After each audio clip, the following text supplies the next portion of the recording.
So, if you or someone you care about has a small bowel stoma, you might have heard the term high output.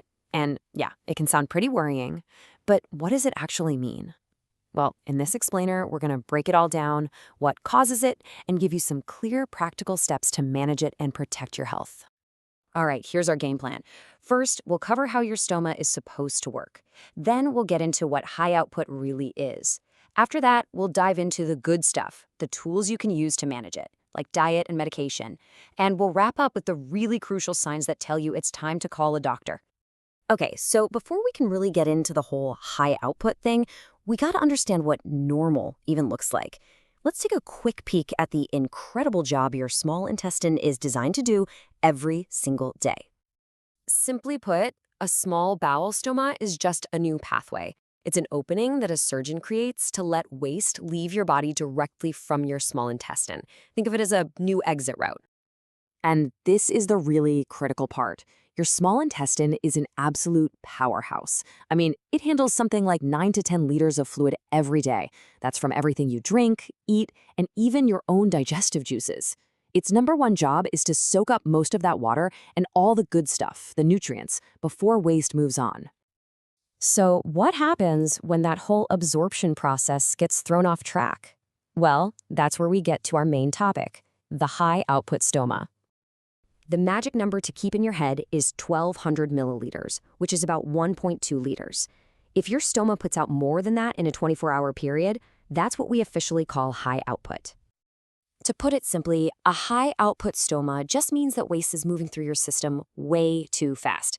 And because it's so fast, your body doesn't have enough time to absorb the water and nutrients it desperately needs.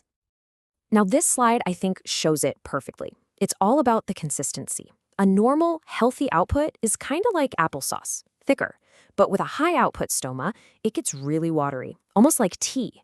It's a super simple visual that tells you exactly what to look for. And listen, this is a big deal. It's not just about having to change your pouch more often.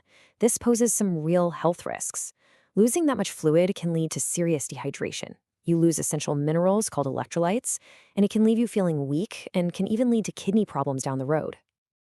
But here's the good news, and it's really good news. You have a ton of control here. Your first, and honestly your most powerful line of defense, is what you eat and drink every day. Seriously, making small, consistent changes to your diet is the number one thing you can do.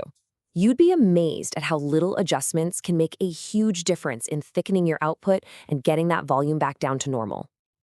And here are some of your best friends in this fight. Foods like bananas, bread, crackers, and peanut butter are great because they have soluble fiber. You can think of it like a sponge. It just soaks up that extra water and naturally helps to thicken your output.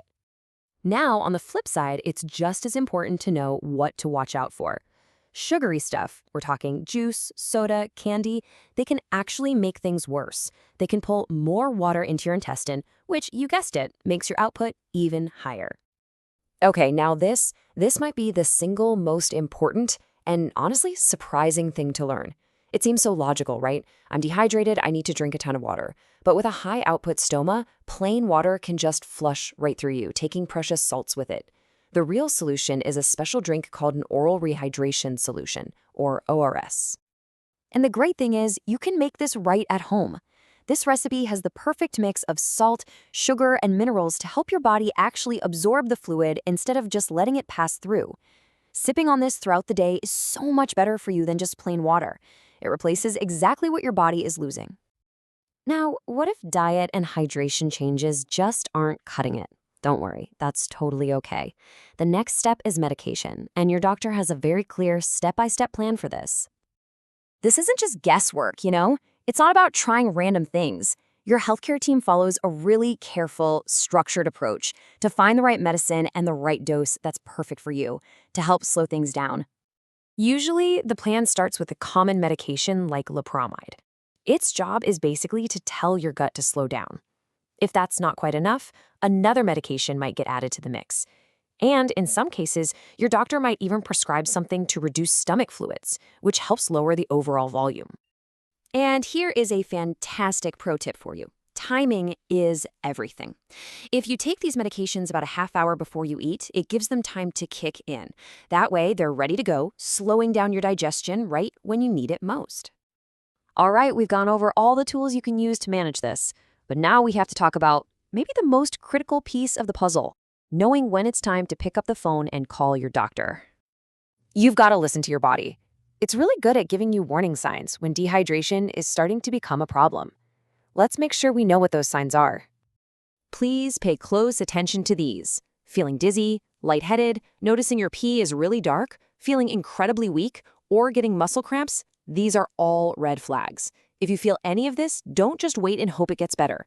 These are clear signs to call your doctor or your stoma nurse right away. And I really want you to remember this. You are the most important person on your care team. Managing a high-output stoma is a partnership. You have the daily tools to stay in control, and your healthcare team is right there with you as your support system. So we'll leave you with this question to think about. Being proactive is everything when it comes to living well with a stoma. So what's one thing you could ask your doctor or nurse this week to feel more in charge of your plan? Taking that little step, that's how you stay in control and thrive.